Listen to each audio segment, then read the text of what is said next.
Mana gurgurtaa huccuu aadaa Oromoo lammii. Manni gurgurtaa huccuu aadaa Oromoo lammii Finfinnee Muujaa yookaan naannoo Shiroo Meedaatti argama.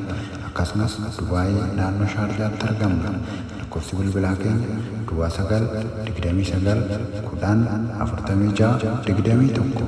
Kan Dubaayii ammoo 525132577.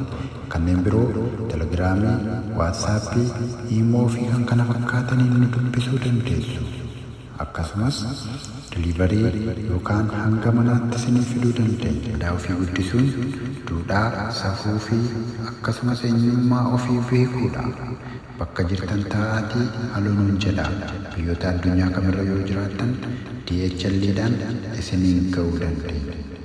Kanaaf hundi keessan affeeramtaniitu isiniin jechuu barbaanna. Galatooma.